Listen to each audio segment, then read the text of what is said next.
No, it's nice to be able to be here without the, limits with the public hearing, so.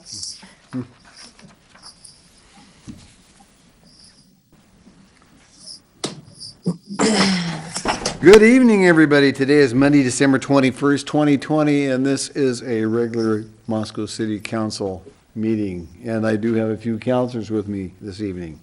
Gina. Good evening, everyone. Nice to see some dear faces in the crowd tonight. Please stand and join us in the Pledge of Allegiance.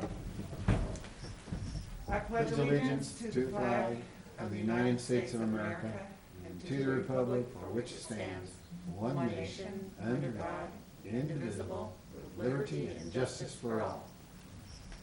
Thank you, Gina. You're welcome, sir. And the first item on the agenda today is the consent agenda. I move we accept the consent agenda. Second. Okay, we have a motion by Sandra and a second by Gina to approve the consent agenda as it is, and I will start the roll with Ann. Aye. Maureen. Aye. Gina. Aye. Brandy. Aye. And Sandy. Aye. Sandra, sorry, Sandra. You're good. Okay, we'll move on.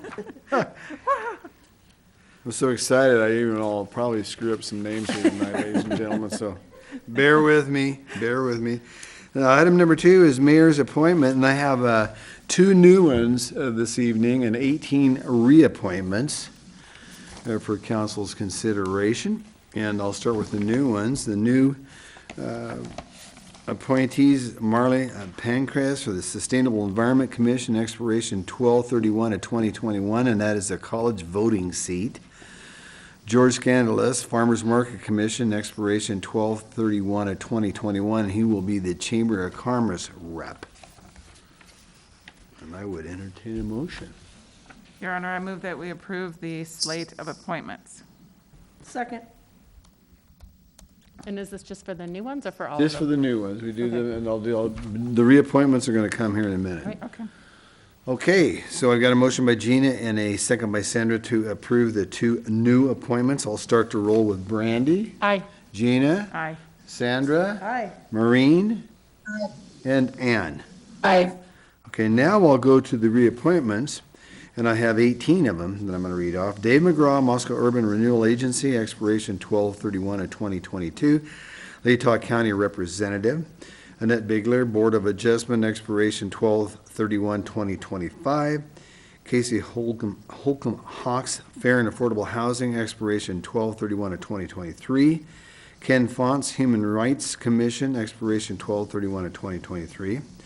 Cindy Barnhart, Moscow Arts Commission, expiration 12/31 of 2024. David Wilson, Moscow Arts Commission, expiration 12/31 of 2024. Sonia Ford, Moscow Arts Commission, expiration 12/31 of 2024. Tanya Dennison, Moscow's Pathway Commission, expiration 12/31, 2023. Judy Brown, Moscow Pathways Commission, expiration at 12/31 of 2023. Susan Steele, Parks and Recreation Commission, expiration 12/31 of 2023. Robert Cooper, Parks and Recreation Commission, expiration at 12/31 of 2023. Justin Minden, Parks and Recs Commission, expiration at 12/31 of 2023. Dennis Wilson, Planning and Zoning Commission, expiration at 12/31 of 2025. Kristen Haltener, Sustainable Environment Commission, expiration at 12/31 of 2023. Amber Ziegler, Sustainable Environment Commission, expiration at 12/31 of 2023. Joel Hamilton, Transportation Commission, expiration at 12/31 of 2025. Aaron Bacon, Transportation Commission, expiration at 12/31, 2025. And David Rauch, Tree Commission, expiration 12/31 of 2023. So would I entertain a motion from somebody on that? Move approval of all these reappointments. Second. Okay, we've got a motion by Brandy and a second by Gina to approve these 18 reappointments. And I'll start to roll with Ann. Aye. Maureen. Aye. Gina. Aye. Sandra. Aye. And Brandy. Aye. Okay, and I'm going to take a few moments and just speak. We got 20 total here, and of course the reappointments. These are some of the old veterans that have been doing it for a long time. 2 new appointees, and which we don't have either one of them here with us this evening. However, I will say this: one of the big strengths in our community is commissions and having the volunteers. We have literally hundreds of folks that do volunteer for commissions and help out, and a part of the voice of the community, and it's absolutely terrific. And as the mayor and the council will say this as well, we certainly appreciate all the efforts and the work that the men and women that do on those commissions. With that, I will go on to item number 3, which is a master agreement extension for professional services with Aspect Consulting, and Tyler Palmer is here to do the presentation. Tyler, welcome. Thank you, Your Honor, Council. Appreciate the opportunity to be here tonight on the solstice and what is the shortest day of 2020, which I'm not too sad to have a really short day in 2020, and so we'll take it. 2 good things going on today. What we've got before you tonight is the extension of a master service agreement that was originally entered into with Cardno, who later became Aspect, after the agreement had been signed. And so Aspect Consulting is who has been helping us with the research and formation and proposals for for compliance with our stormwater permit. As the council is aware, we have been permitted through the National Pollution Discharge Elimination System, NPDES system, with a Phase 2 MS4 permit. And I mean, that's a lot of jargon and acronyms that basically means we have to, that we have a permit for our stormwater. We have enhanced controls that we have to do, we have enhanced processes that we have to engage in, and we have reporting that we have to do to make sure that the storm water that we discharge from our storm system into Paradise Creek, Hog Creek, and the South Fork of the Palouse River meet quality standards and also meet quantity standards, the rate at which we are discharging the water, to make sure that we're in compliance and that we're not having a negative impact on those receiving bodies of water. So it's a really important thing. Our permit went into effect in October of 2019. We had engaged in September of 2016 with Aspect for work toward the potential launch of a utility, which had been planned for October of 2019 to coincide with our permit. Obviously, as the council is aware, with some of the impacts of COVID-19, the decision was made that we would put that off. And so at that point, the council asked staff to consider ways that we could delay the launch of said utility. That was something that we engaged in a pretty lengthy process to take a hard look, because what doesn't change regardless of COVID are the provisions of our permit and the timeline for our permit. We still have 5 years to meet the provisions of our permit. So staff engaged in a process of determining the things that we could move forward. And at this point, I really would be remiss if I didn't give a lot of credit to our Environmental Services Department and our Streets Department. They really bent over backward to try and find ways that internal with existing staff, they could keep this process moving in a way that would still allow us to meet the provisions of the permit. I went into it pretty skeptical, not sure if we could come up with a good plan, and I was so impressed with the work that Steve and Kyle's groups put out. They just did a really remarkable job. So what this does, the master service agreement allows us to continue with this work. We still have aspects of the work that we need to complete in order to meet the provisions of our permit. Some of those things include finalizing our customer billing database, updating construction standards and best management practices that we have to update. Those haven't been updated since the late 90s. And then we also have another example of some of the work that needs to happen is there's a retention threshold in our permit that we're not confident we can meet with our soils, given our conditions. And there is a mechanism within the permitting process for us to be able to take a look at that, and we can propose an alternate control measure. And that's a mechanism by which we can say, hey, look, this really isn't realistic given our conditions on the ground. How about this? This is something we can achieve that we think will have the same impact that you're looking for, but it's achievable. And so those are some of the things that we have, pretty technical processes that we have to run through. So those are some examples of the task orders that would be assigned under this master services agreement. I will point out that the master services agreement that's in your packet is the previous master services agreement, and so that still shows Cardno under the name and has some updates that will be needed for the city contact information, but otherwise, same contract. And so what we're here asking the council to do is to approve the master agreement contract so that we can continue with this work for Storm, or give us instruction otherwise. Questions for Tyler? Gina? Tyler, on the timing, we did lose a year essentially. Will we run right up to that deadline of 5 years, or what's your estimate on that? Not to jinx the process, but. I think we'll need all of the time that we've got. Yeah, it's fair. I'm optimistic that we'll be able to meet the provisions. We've got good people who are motivated. We have a good understanding of what we've got to do, and I think we've got a good plan laid out. But I don't think we'll be given months back. I think we'll need the time to get there. Well, I do agree with your statements earlier about the streets and the environmental services groups. They're a solid group of Yeah. workers, and so I know that they'll make the deadline, but I wanted to hear it from you. So, thank you. Brandy?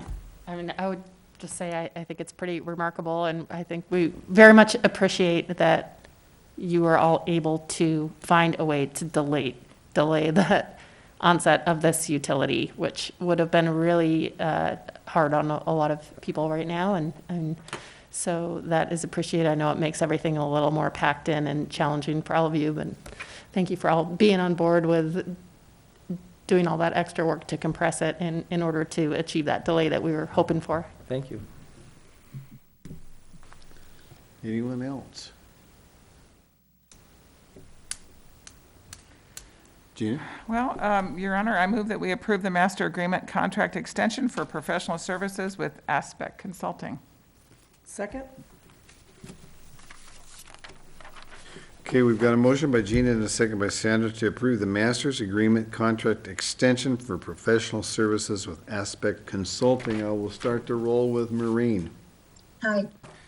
Ann? Aye. Gina? Aye. Brandy? Aye. And Sandra. Aye.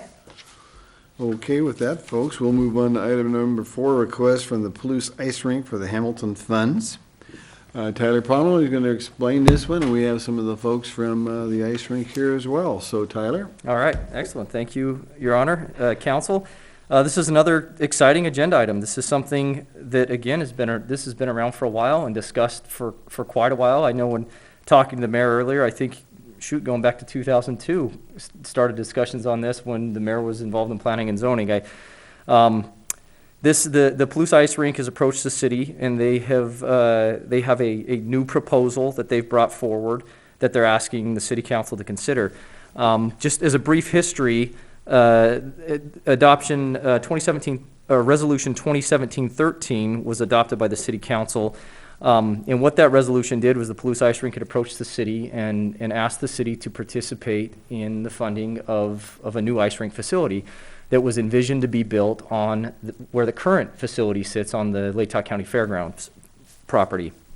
At the time, the thought was that the city's $1 million would be capstone funding. It was a request for Hamilton funds. Hamilton funds, for the sake of those who may not know, come from the estate of Bobby Hamilton. It was left to the city. And left specifically for the purpose of recreational opportunities for the youth of Moscow. And so these aren't, traditional tax funds. These don't come from property taxes or any other source. They come from Bobby Hamilton's estate. And then we obviously are under the requirement that we comply with the provisions of that estate and Bobby Hamilton's wishes for the use of that money. So the ice rink has worked diligently. I think anyone who's been in Moscow has seen how hard they've worked, fundraisers, getting the word out, really worked toward this, the Palouse Ice Rink folks. They came back to the city in 2019 and asked for an updated resolution. At the time, they had some updated numbers that had come in, and the numbers were higher than they'd initially anticipated, got up a little bit over $5 million for their estimate. And at that time, they asked for an extension of the agreement. And so the city set parameters and set an extension that would expire on May 22nd of 2022. As stated since then, an opportunity has come up for the Palouse Ice Rink. I think we're all familiar with the Northwest River Supply building. Northwest River Supply recently relocated to the Tidymans building on the Troy Highway, vacating their property, their previous property that was on South 95, that's just adjacent to the South Fork of the Palouse River there. Through that process, conversations were had with Bill and Donna Parks, who are the owners of that property, and they have come to an agreement for the purchase of that property for the use as an ice rink. And so the Palouse Ice Rink approached the city, and they to discuss this updated model that they had, and approached the city with some new numbers. So the current proposal is a little bit different in that it's not just capstone funding that's being requested. This is funding for construction that's being requested. So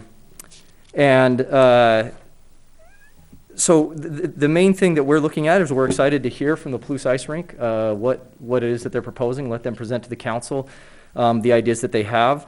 And then as in previous instances when this has been discussed, the council directed staff to go back and to look at the provisions, both legally, the provisions of the will, making sure that there are protections for the city, trying to set up conditions in which the city could cooperate to try and help bring this facility to Moscow.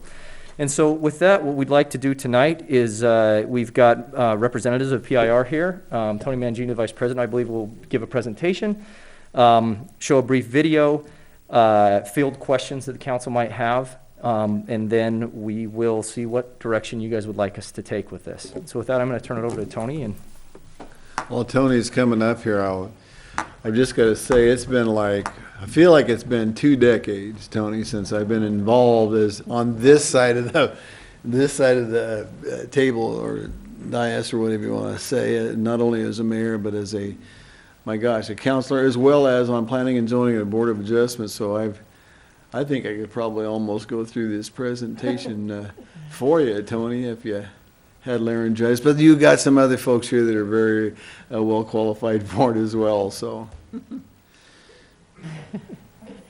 Of a community hub that attracts such a diversity of kinds of people of different ages. So all of us in town know somebody that's playing hockey, and it could be a baker, a policeman, a handyman, a teacher, and a woman that works at NRS. So initially, the ring that was built was a proof of concept, trying to show that there is a viable community of users in the area. It was built in the early 2000s. It was never intended to be a permanent site. The project that we were pursuing over on Harold Street, we have renderings, we have concepts, but this location is an actual physical location. Moscow and Lake County love their children, and to have a facility such as this so that our kids have things to do over the winter when it's cold and snowy and awful outside, that means a lot. Coming from the Parks family as well, it's just perfect. It is exactly what their legacy has been and will be here in Moscow. Well, Bill and I own it, and we started thinking, I wonder if the ice rink would want, that would be great to not just sell it to someone we didn't know, but give it for a community project. We're not giving it to them free, but we've been through some negotiations and stuff. But I hope it'll all work out so that they can use it. From a community impact, this is really what it's all about. Just the fact that you have a facility like this in a community like this is just such a strong economic impact, an asset for recreational opportunities for kids. We have a really giving community. And this is one where we really do need the community to step up. We need our businesses, we need our individuals to really step up and make this successful. The big thing we need to focus on at this point is the fundraising needed to finish this thing out. And now it's just a matter of the rest of the community engaging with us and asking questions and learning about what we're trying to do. And hopefully getting excited about what the potential is for this project. Everything has converged to this moment right now. The city support, the county support, and the community support is just it's a great one. This could actually happen here, give our ice rink and our kids and this home is exactly what Mossville does. It is exactly what Mossville does. It reflects us in so many different ways. Thanks to the generosity of the parks, we have the building. We just need to raise another $1.25 million for the renovation of the facility to make it an ice rink next fall. There are multiple ways that people can make a gift, and all of those ways are available on our website. If you love the police as much as we do, please reach out to myself or a board member. Your gift will have a lasting impact on current and future generations.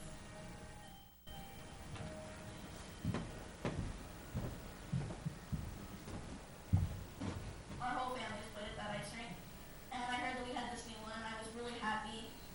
I was just really happy.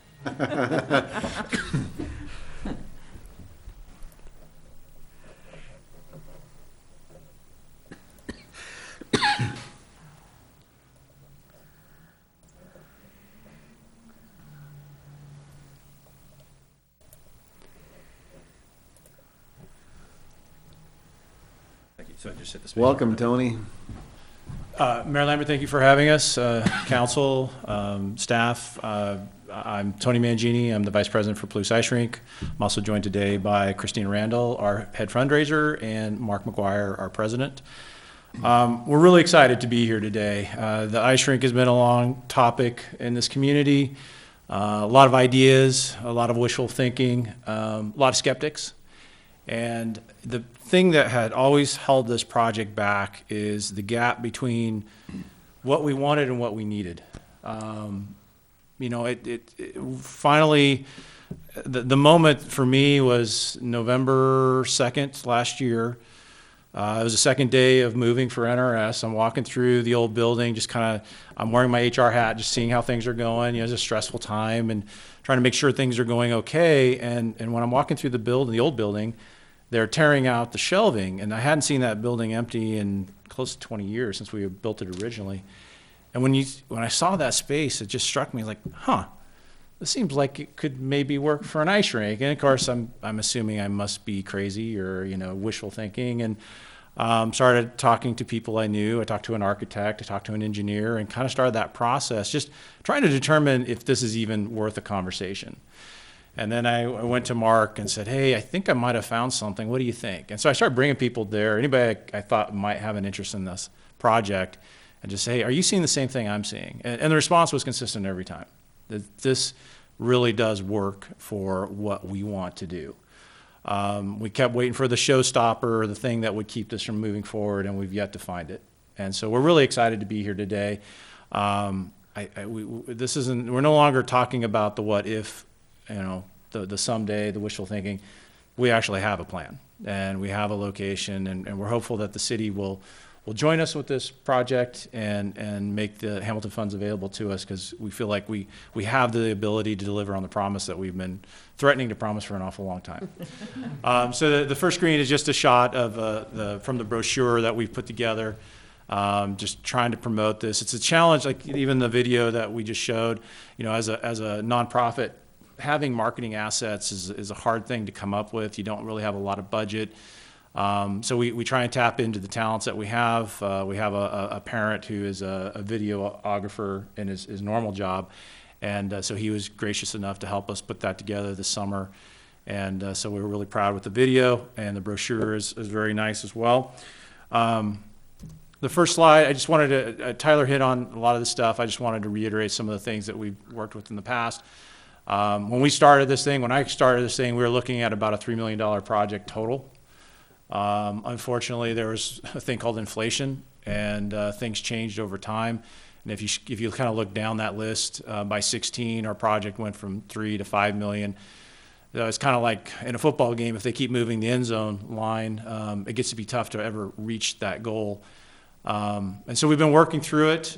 We've always remained positive. We've always tried to do things. If you look through the list, you know, 15, we bought the dasher boards from Spokane Arena. We're really excited about that.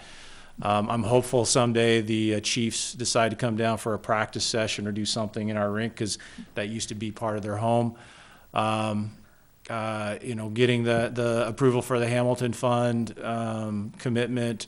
That was a pretty exciting night for us. I remember we celebrated afterwards, really thinking, man, we've got this thing, we got this thing right where we want it. Unfortunately, the additional funding that we needed just wasn't there.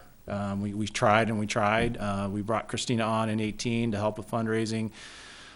We've been fighting this thing the whole way through. And last year, something we're really proud of, we were able to find a really nice chiller unit, cut a pretty big chunk off of our overall budget. And we still have it. It's sitting over at the old site. The plan is to move it into the new site. It's a computerized system. Doesn't have a lot of hours on it. The big reason why we got it for the price we did is it's designed at about 80% of what a normal chiller would be. For an ice rink that's going to operate year-round, particularly in a warm climate, it doesn't really work. For what we do, we usually run from October through April. It'll work great. So we're pretty excited to be able to shave a really large budget item off our budget without really sacrificing our goals for our facility. And so that was a big moment for us. But we were still a long ways from being able to deliver on the promise of a full-size ice rink that we've been talking about for some time.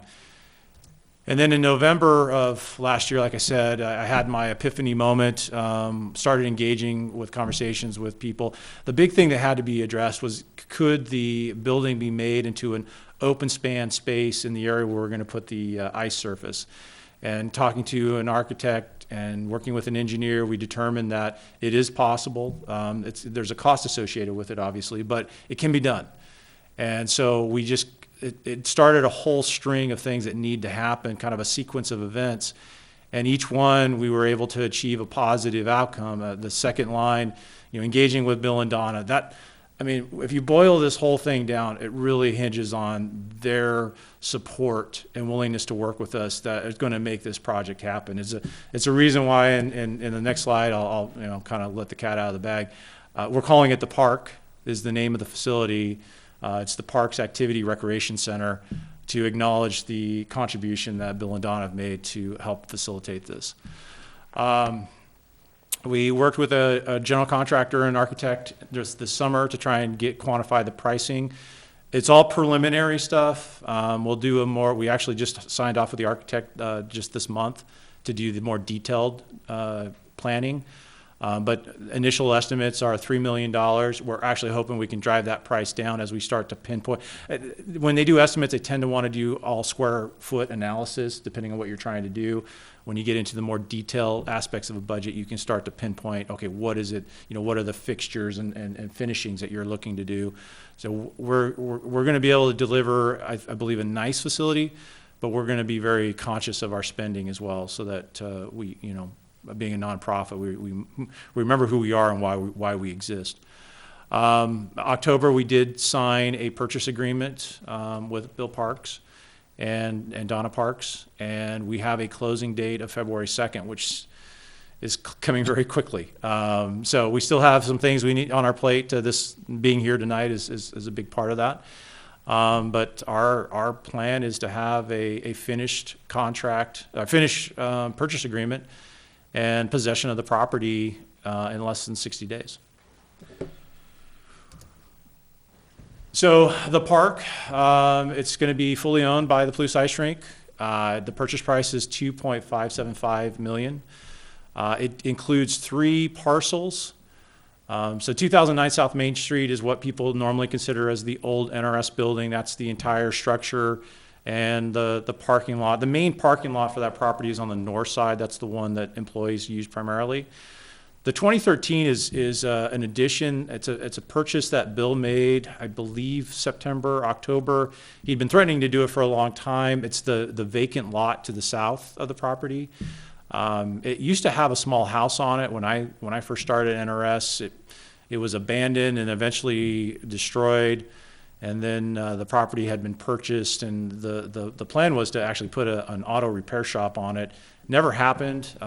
It's adjacent to the creek right next to it, and so it's in the floodway. It's really difficult to build on it unless you raise the grade. It's a great place for a parking lot. And so it really addressed one of the long-standing strain or pain points for our relationship with, particularly the Board of Adjustments, but with the city, is not having a paved parking lot. We will have a paved parking lot on this thing. And so we're pretty excited about that. It's a great location for it. We do have the parking on the north side as kind of a secondary source of parking, and there is some parking capacity on the west side of the property. So we're working with the planning aspect of Moscow to the planners to make sure that we meet all the parking requirements. But I feel like we have a strong game plan to make that happen. And with the 325 West Blue River Drive, there's a small house on that corner and a pretty decent sized lot. And that, again, could be used for parking as well if needed. One of the big things with this arrangement that's different from the previous one is, since we are acquiring an asset, we have the ability to take on debt. The focal point is going to be a USDA loan, where we've been able to negotiate a 25-year note with the 4% interest rate. The interest rate will be dependent on what the market rate is at the time of closing. So that's what it was at the latest. With the way interest rates are right now, I don't anticipate it moving a lot, but certainly could change.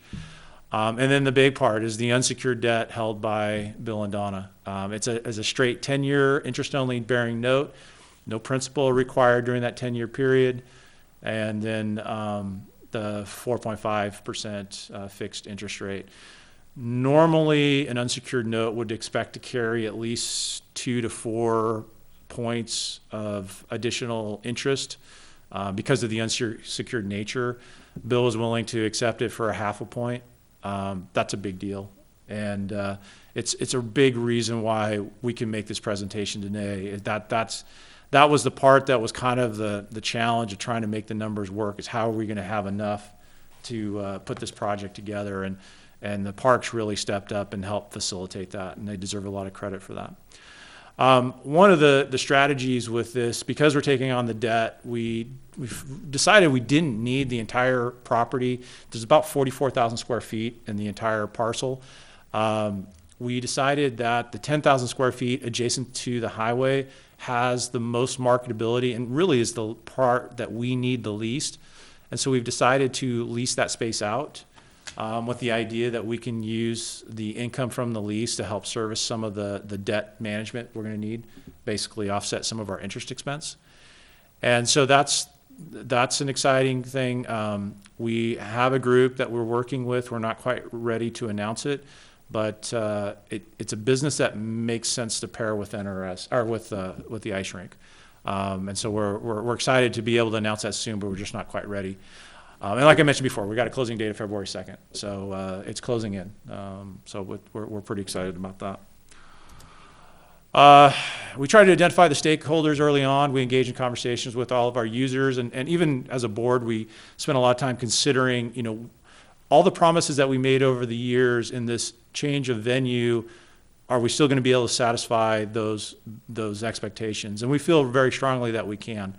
In fact, we feel like we're going to be able to offer a better experience to our users even than what we had planned on Harold Street. The noise complaint was always a challenge. Hours was always a challenge. Even with the plan to build over on Harold with the new facility, one of the requirements was putting in a fence to kind of shield cars driving in and out of the parking lot, which could have eventually led to complaints from neighbors. And so this just takes it away from all that. We're moving to a commercially zoned area. NRS has operated there for years. We've gotten along with our neighbors fine. We don't anticipate any problems. The building's insulated. And certainly if there are issues, we could insulate it even more. So if we feel like we've got a better asset that we can work with and the users that we're here, it's the youth programs is the reason why we exist. We really feel like we're going to be able to satisfy all the things that we promised them. And the high school team and the older kids who've been forced to commute up to Coeur d'Alene, they'll be able to have their practices here. They'll have home games here. We can look to host tournaments. So we feel like we're fulfilling everything that we promised in the beginning. So, and then you got the accessibility. We're right off the highway. The fairgrounds location. It wasn't bad, but you do have to kind of drive through a residential neighborhood or go by the East Side Marketplace. we're right off the highway, and it's actually kind of a growing, developing part of Moscow. The police station is in construction just to the north. The SEL acquisition and development just came out recently, and I don't know if they've broken ground yet, but I imagine they're getting close. And this puts the ice rink right in the middle of it. So it's a great place for what we're trying to do for that aspect of our stakeholders.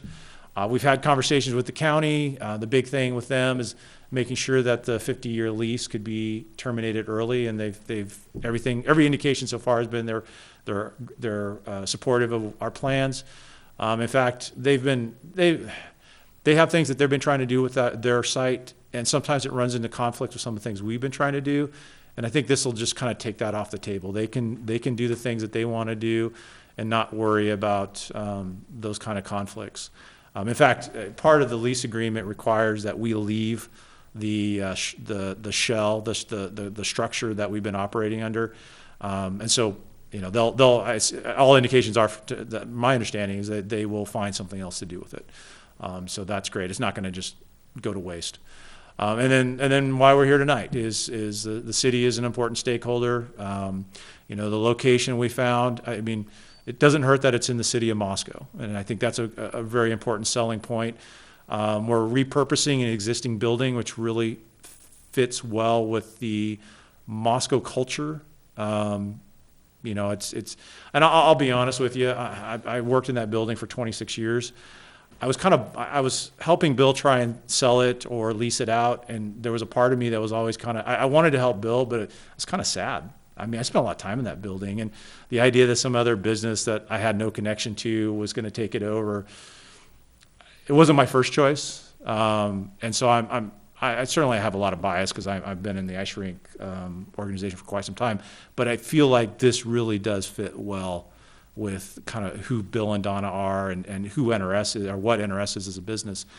Having this as an asset for the community, for the benefit of future generations, it's a great fit. And that's kind of been the theme of this whole thing, is finding the right fit, and I feel like we found it. The tough thing with this whole process is just putting all the pieces together. We've been working with an architect, Corey Trapp, for quite some time. He designed the ice rink up in Coeur d'Alene. We feel comfortable with Corey's experience. It's hard to find architects in the area that have built ice rinks to begin with. And Corey's been really good to work with, and I think he'll do a great job. Janot Construction, most people, at least for me, I always go back to the ball fields. That was a big project that they did. Mm-hmm. Part of the reason why we went with them is they seem to understand kind of the different nature of a nonprofit versus working with a business. They've done both, but I felt like they could offer the kind of resources and support that an organization like us could depend on. And understanding some of the challenges that we have financially, just coming up with cash and trying to find creative solutions to achieve our goals. Zion's Bank is who's underwriting the loan. They've been very helpful through this whole process, and so we're excited to be working with them. Like I mentioned, the tenant will be coming out soon. Moscow Title will be our title company, which is important because of the arrangement with the PARCs being a 10-year note. The title company is going to be very actively involved with the process. We got Christina Randall, who's been leading our fundraising for over 2 years now, and we've organized our committee. In fact, we had another meeting today. We're really aggressively moving forward with that effort. And then we have Cheryl Reed working with us, helping with support with marketing. Like I said, developing marketing assets is a challenge for a nonprofit, so it's good to have people, non-volunteers. Both Christina and Cheryl, they bring a lot of professionalism and talent to what we do, which is what we need. We need people to feel confident and believing in what we're doing, and I think they do a great job in conveying that message for us. So it's really important that we have all these pieces in place to make this thing happen. The financial side, I thought it was important to share this part with the group, with the council. So the acquisition of the property, $2.575 million, we can service that with debt. So we can take care of that part of it. That leaves the $3 million for the renovation. We do have cash and pledges that from years of working on getting things acquired. And then we have the Hamilton Fund, assuming we get that approved here in the near future. That leaves the 1.25 left to go. And we've been really just trying to hit the ground running. We did an open house, I believe it was on October 31st. And we had a really good turnout. We actually sold some assets that day, some naming rights. And we've just been trying to continue that momentum since that point.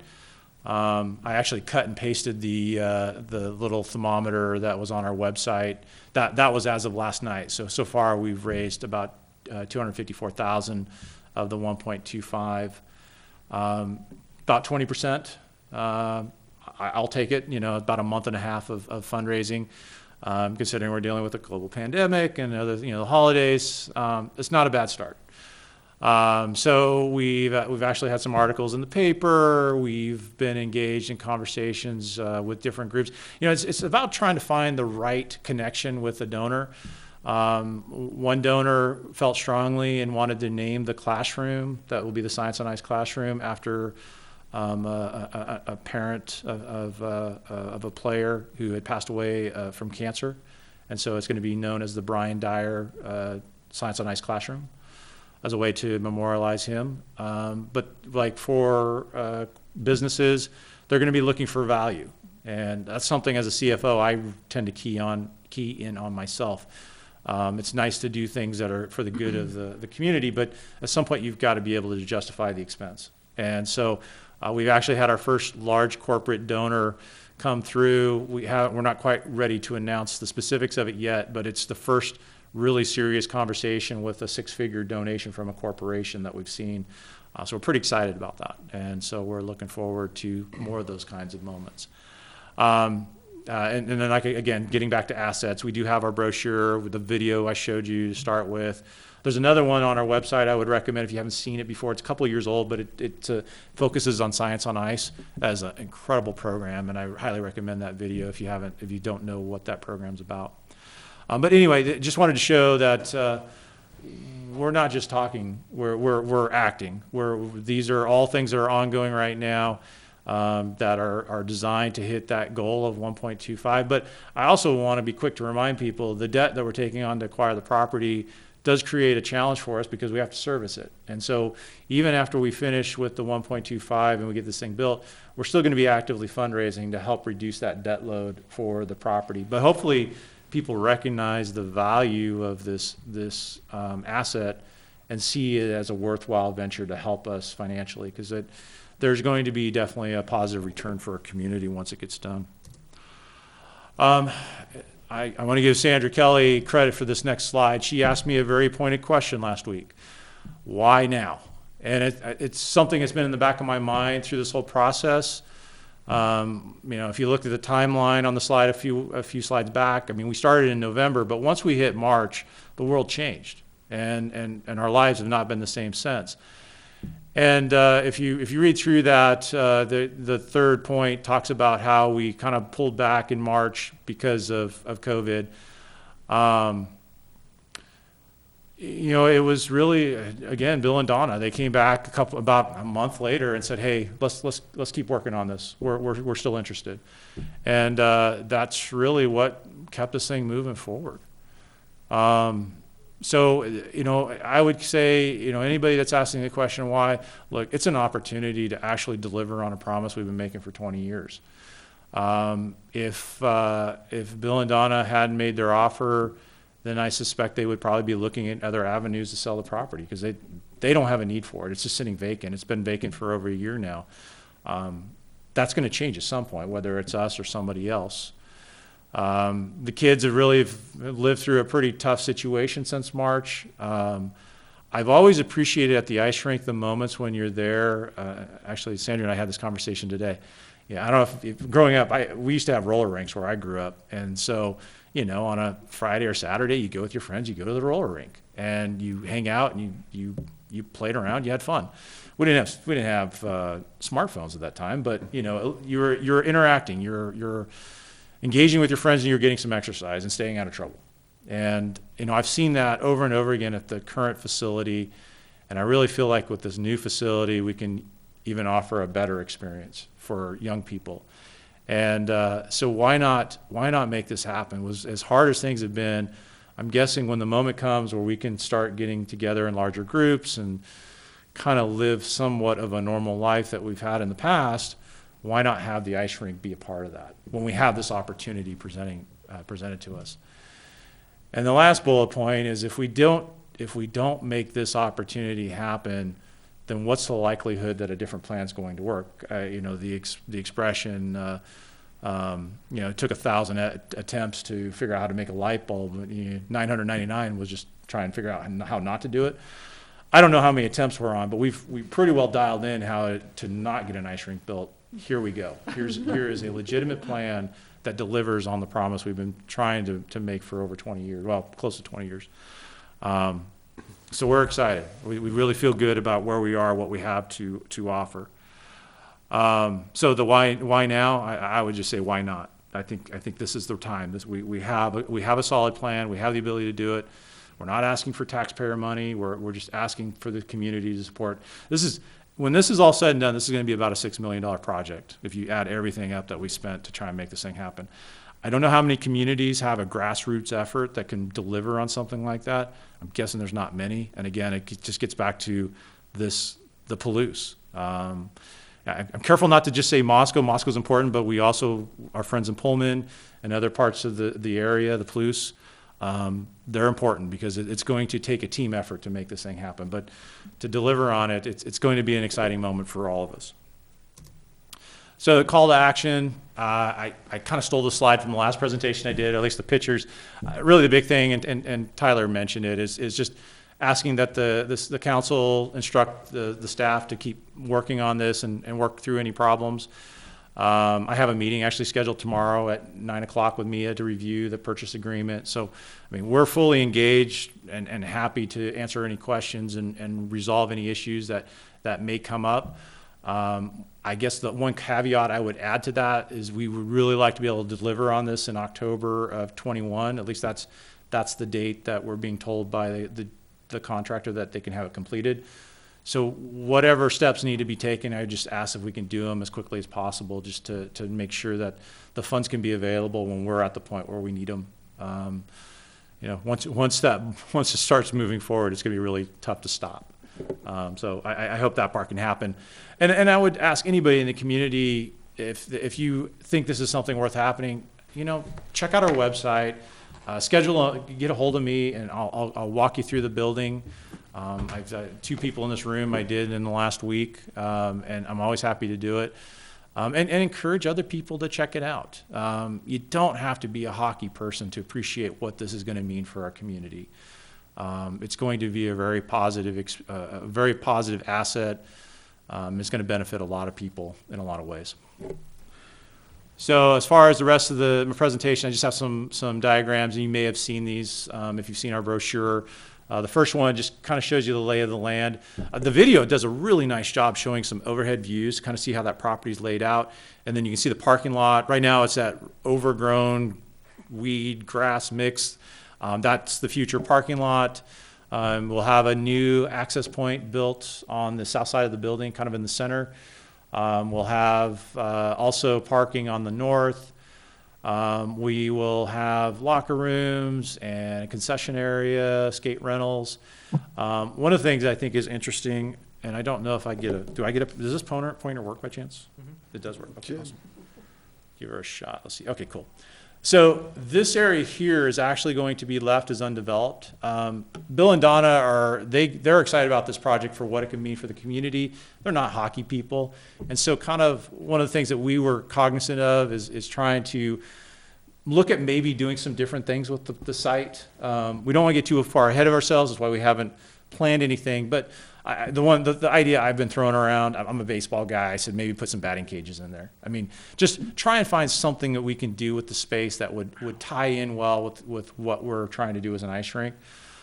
We may look to do some summer activities on the ice surface, maybe doing roller skating. We talked about pickleball. We feel like we have a good plan for day one of what we're trying to do as an ice rink. we also have some abilities to incorporate some other things over time. So that's one of the things I like about the property. On the diagram, if you look at this very top section here, that's supposed to be the mezzanine, which would go kind of right in here. It'll create some seating for people that's a little more elevated, give a little better perspective of the ice surface. Trying to maximize what we can with the space. I mean, if we had it to do all over, like if we could, redesign the whole building, we'd probably make it a little bit wider in the ice surface area and maybe a little bit longer. But since, we're trying to work with an existing structure, we're trying to maximize what we can with it. So doing the mezzanine part will be helpful to expand some of the seating capacity. Like I mentioned, the classroom, we're actually just utilizing the old NRS break room is going to be the classroom.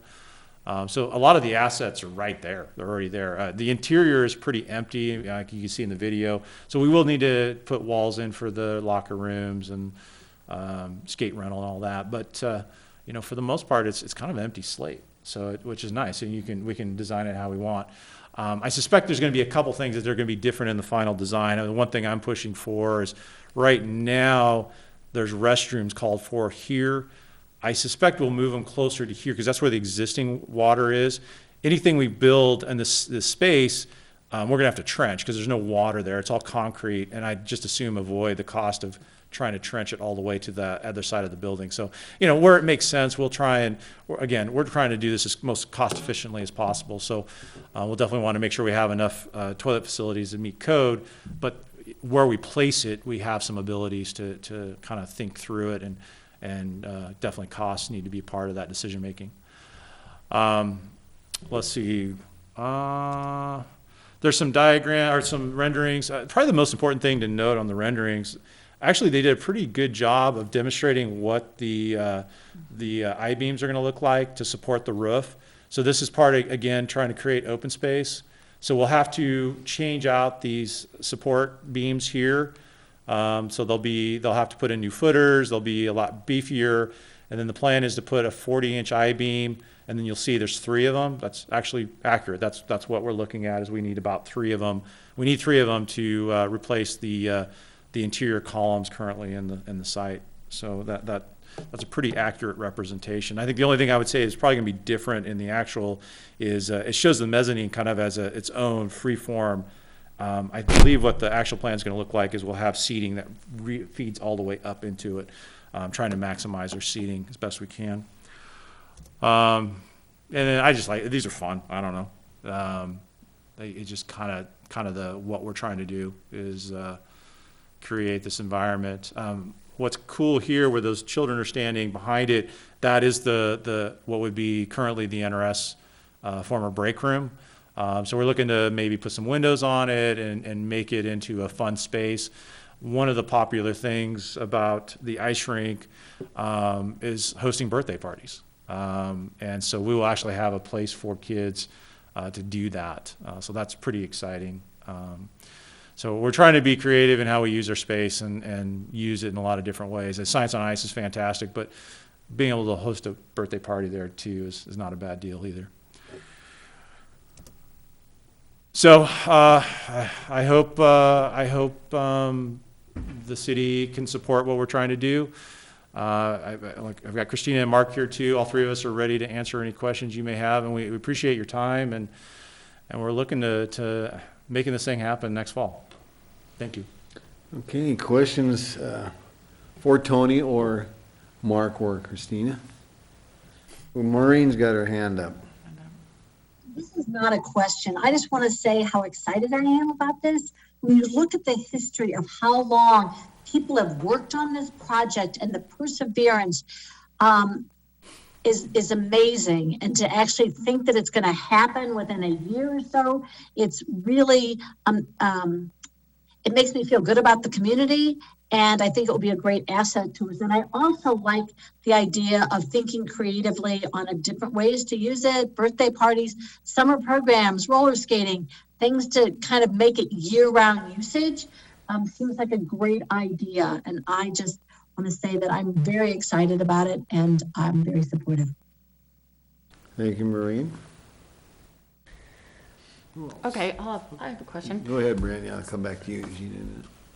So what happens if the construction starts with this timeline that you're thinking and there's still the significant amount that you need that hasn't been raised yet? I mean, could there be a stall, or how will you do that if you haven't made up that, the rest of that red thermometer and you're mid-construction? Right. Well, we don't close until February 2nd. The earliest construction can start is late February. We have the ability with some of our borrowing to move some cash in that direction if we need it. All indications so far, like I said, we've generated 20% in about a 45-day span.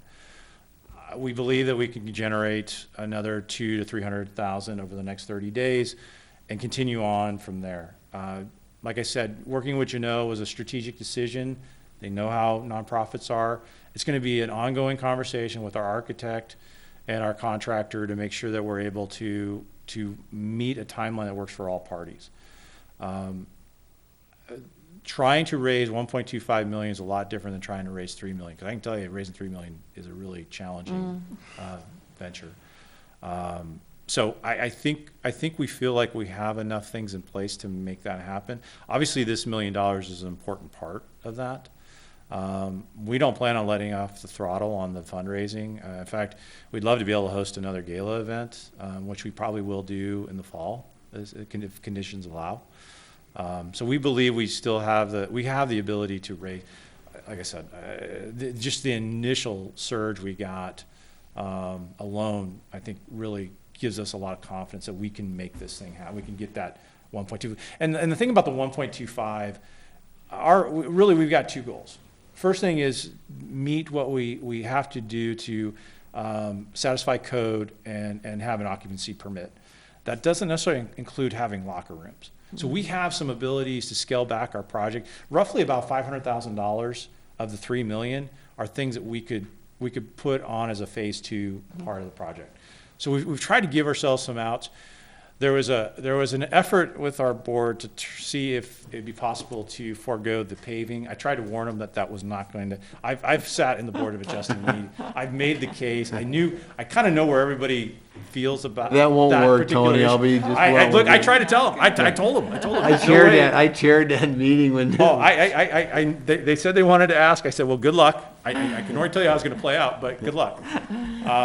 And you know, we understand. You know, we appreciate the patience that we've been given over the years, and I think as a community, we've all seen the value of what the ice rink means for Moscow and the Palouse. And so I think some things were done over the years to kind of help accommodate that, but I think we're past that point now where we're going to have to put on our grown-up clothes and make this thing happen more like a business per se than some of the things that we've done in the past. So, but I think we have some ways, some latitude to make it happen, even if we, you know, maybe there's a big surge in cases and people pull back because they're worried about the economy, worried about their jobs, worried about things. Certainly, there's always a risk.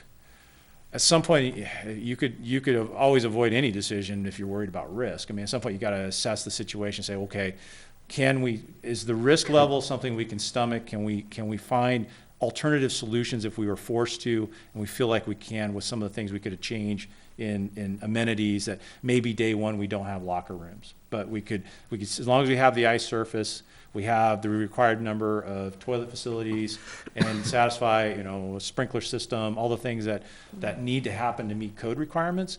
Maybe the locker rooms are a phase 2 part of the project. Gina.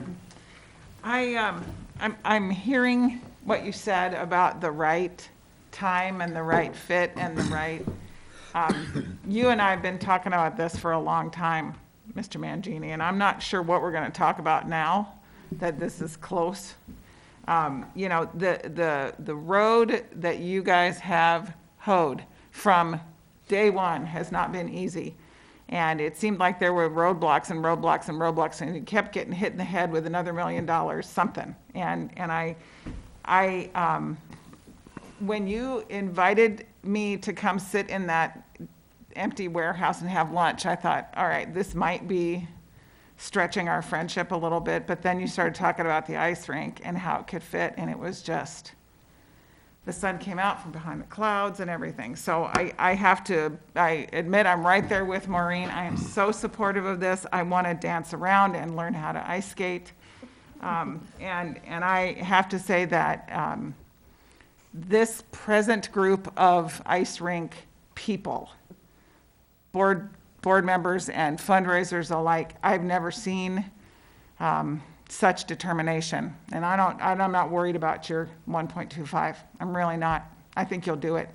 And I look forward to it. Thank you. Yeah. Other questions? I'll just go comment ahead. a little more. I do also think, agree that when you have an opportunity, it might not be the time in the world that you would pick, but this is the time that you have.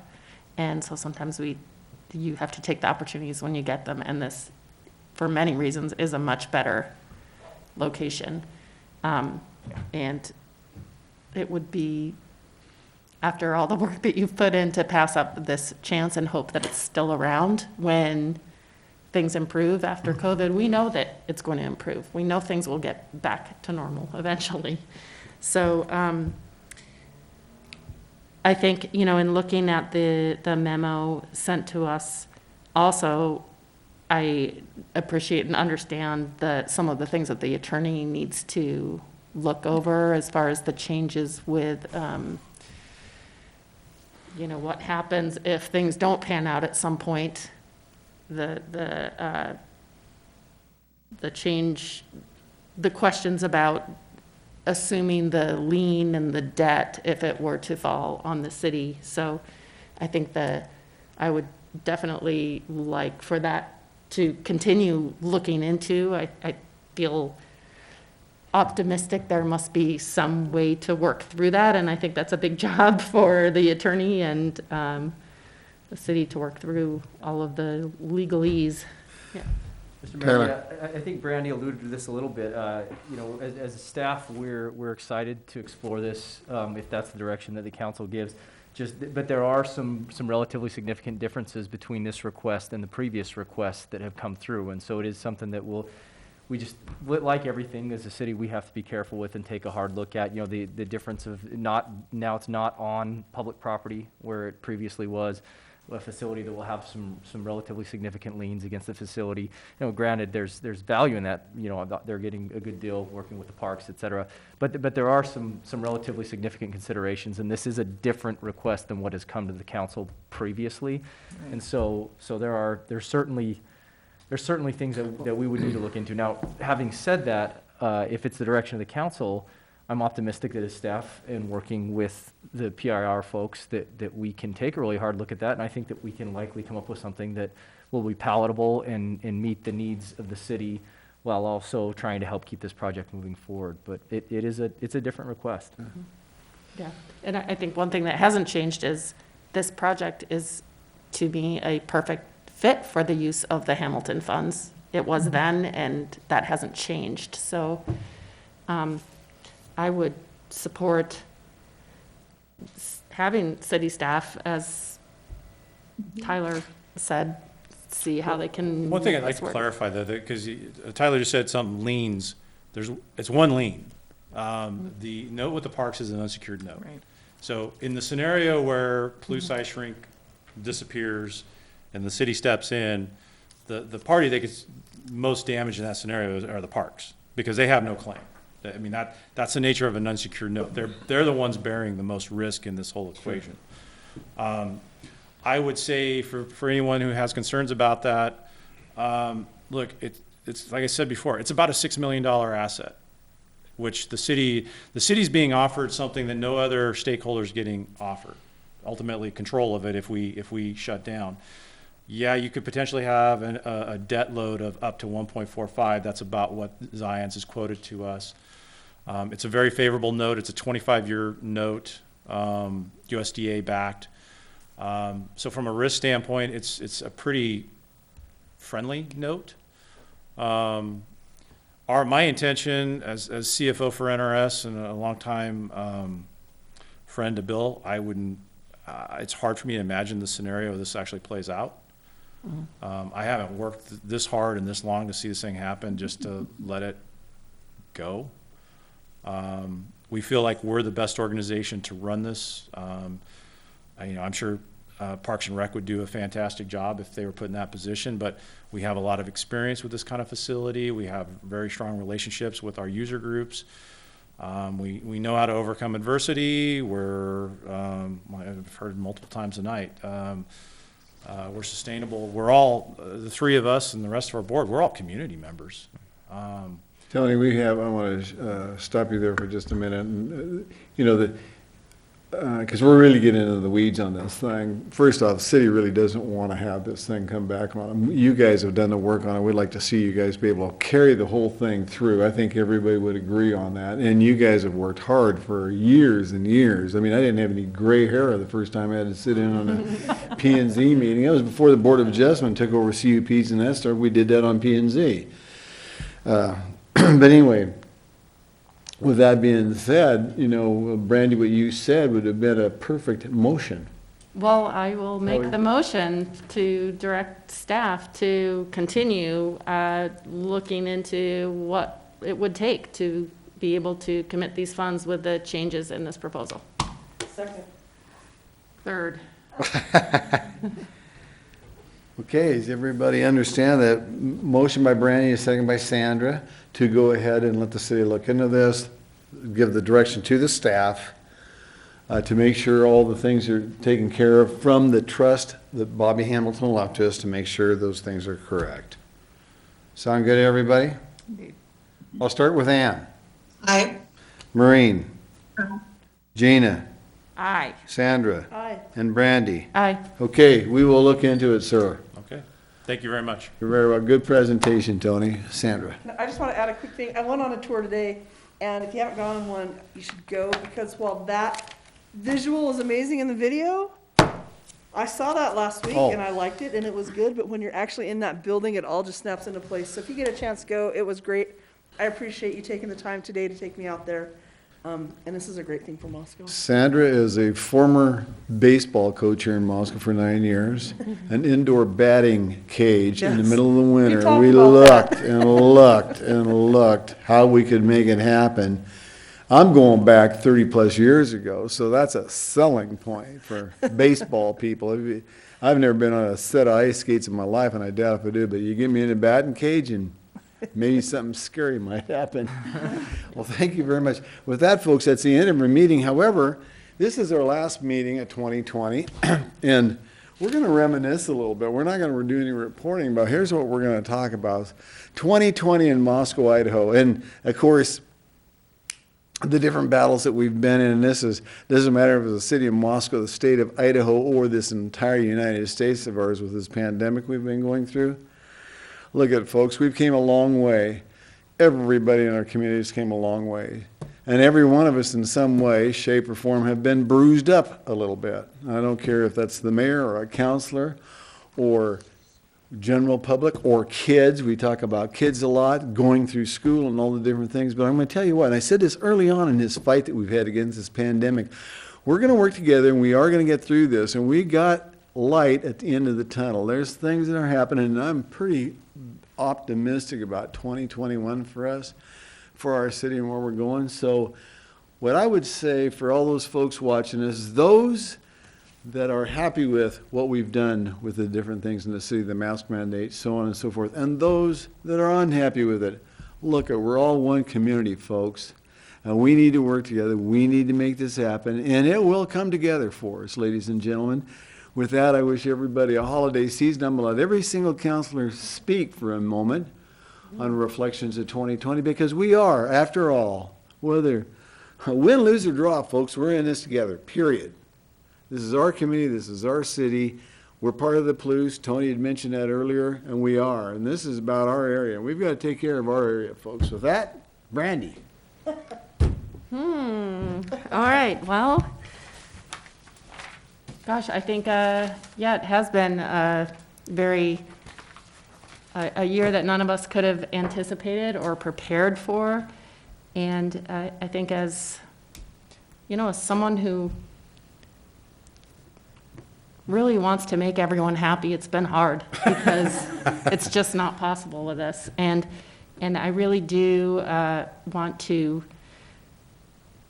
acknowledge all those people that are not happy with the decisions that I've made, that I understand and I hear you, and I just can't make everyone happy in this case. And I have done what I truly believe is the best thing to do for our community, knowing that there will be an end to this. And I appreciate what the mayor said, that I think, we, regardless of how we are dealing with this, everyone is having a hard time. And that is something that we share. And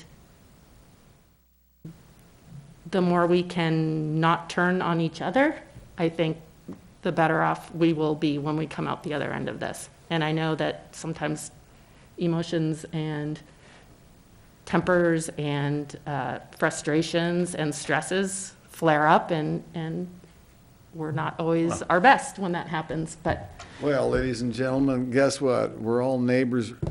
We're not enemies of us. The enemy is the pandemic. Don't ever lose sight of that. And that's what you're saying, Brandon. I'll go with Gina next.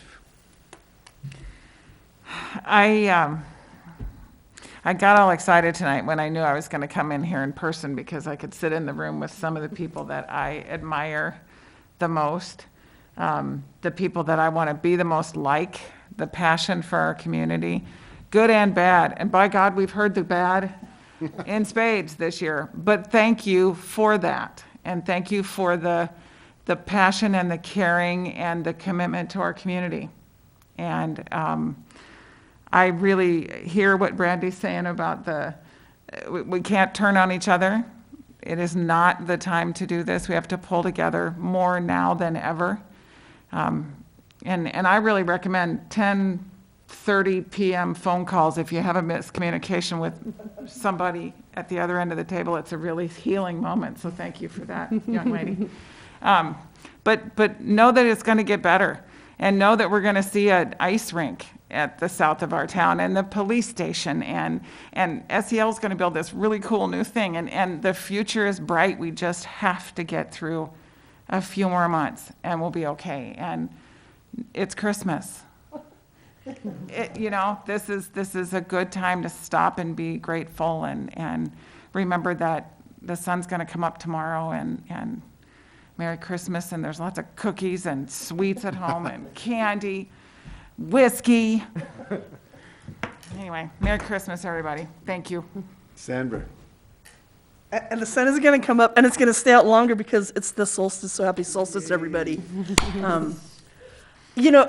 Yes, it's been hard, and I want to share maybe a little more positive things that have happened, because it's been really, it gives me goosebumps when I think about how our community has risen to the occasion, because we don't want to have to rise. I mean, it was hard. I mean, looking at some of our restaurants figure out how to do drive-up dining and handing off dining and gift cards, and how we can still function, and seeing their posts on, it's hard and you can't come in, but here's how we're going to do this. I love seeing those posts. I mean, that's been fantastic.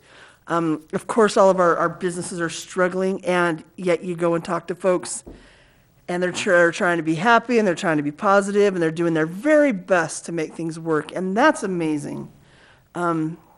This year, this is such a weird year for me in so many ways. It'd be weird without the pandemic, quite honestly.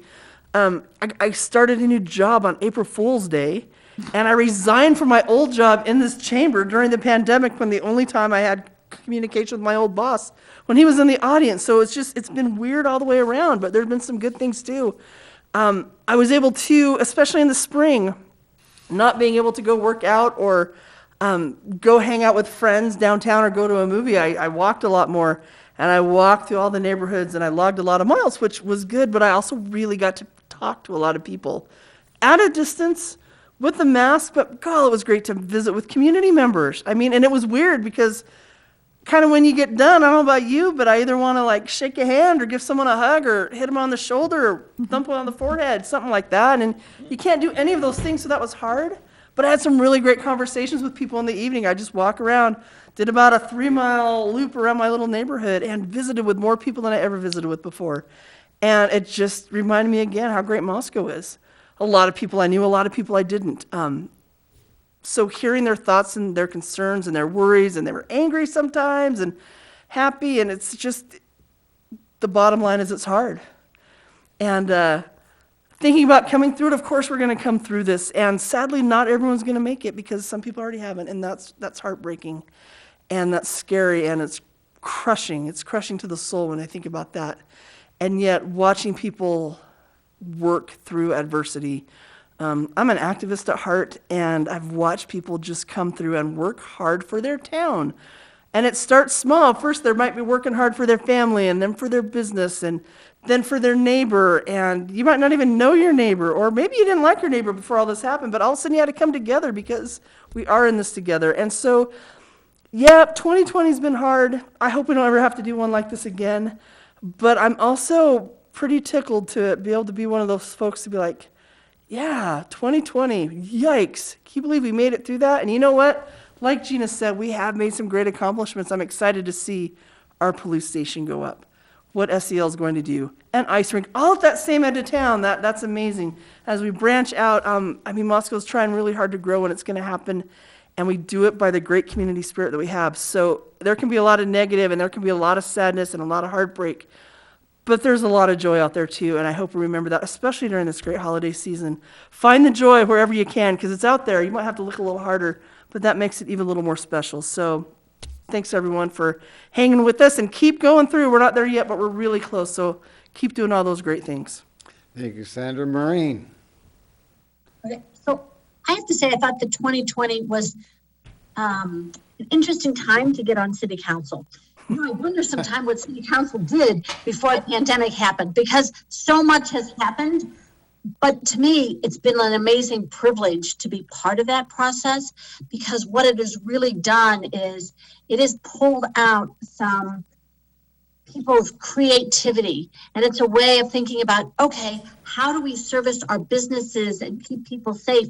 And so, I think the responsiveness oftentimes of city made some people happy, not other people. But I think like temporary parking so people can run in and pick up their dinner, or they can do a variety of different things. Businesses building little huts in their open spaces so that people can go there and dine.